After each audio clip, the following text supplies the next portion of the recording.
Thank you very much. Responses? The member for Guelph. Thank you, Mr. Speaker, and I want to thank the minister and the member from Nickel Belt for their statements. Mental Health Week and Children's Mental Health Week encourages a more open dialogue about mental illness and addiction in our country. And it's good, Mr. Speaker, that we are starting to break down the stigma associated with mental illness. For far too long, mental health issues have been ignored, misunderstood, and even criminalized. As former Guelph Police Chief Jeff DeRuyter is often quoted as saying, "We cannot arrest our way out of the mental health and addictions crisis." He's right.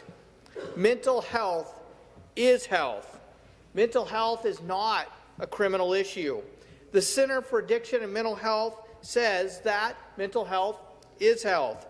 1 in 5 Canadians experiences a mental health illness or problem every year, but all 5 of 5 Canadians experience mental health, just like we experience physical health.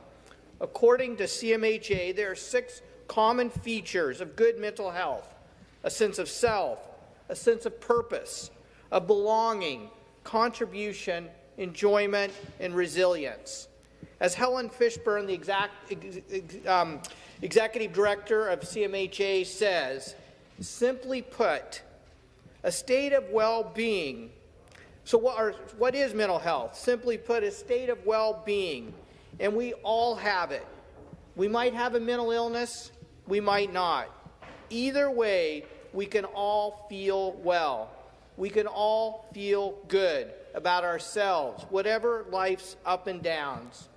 And so this year's slogan is Get Loud. And I want to talk about one of my constituents who has gotten loud in the last few years. Guelph High School student Noah Irvine has written hundreds of letters to politicians all across Canada. As a matter of fact, he's even met with the Prime Minister about mental health issue. Noah has turned his grief into losing both of his parents to a mental health issue, his mother to suicide and his father to a prescription drug overdose, into a campaign for action on mental health and addictions.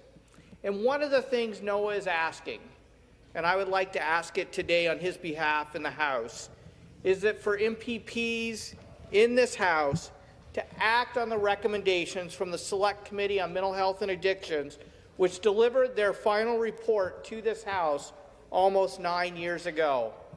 And one of the many recommendations that have not been acted upon is to consolidate mental health and addictions programs under one umbrella. And so I encourage the government to act on this now and to establish a Ministry of Mental Health and Addictions to deal with the mental health crisis in Ontario. To simplify his ask, Noah has said, if we just followed up on this one recommendation, he believes the other recommendations will be acted upon and implemented because there will be a minister and a ministry to be held accountable on mental health issues.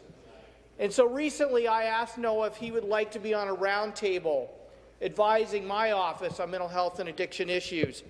And he came to me and he met with me and he said, "Mike, I'm retiring.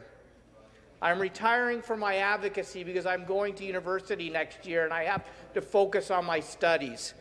But the one thing I would ask of you and of all MPPs is to carry on my campaign.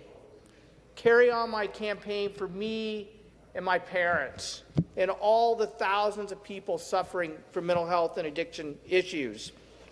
So, Mr. Speaker, there are 12,000 young people currently on a waiting list right now to access services. And last spring, I ran into one of those young people while I was campaigning in Guelph, and I asked him how he was doing. And he said to me, "I'm doing okay today, but I'd be better if 8 months ago I'd received the call from the Suicide Watch that I needed that day." And finally, 8 months later, I received that call. That's 8 months too long, Mr. Speaker. Nobody in our province should have to wait that long to receive accessible and affordable access to mental health services. And so I'm hoping that during this week we can all agree across party lines that we need to act on the mental health and addictions crisis in Ontario. Thank you, Mr. Speaker.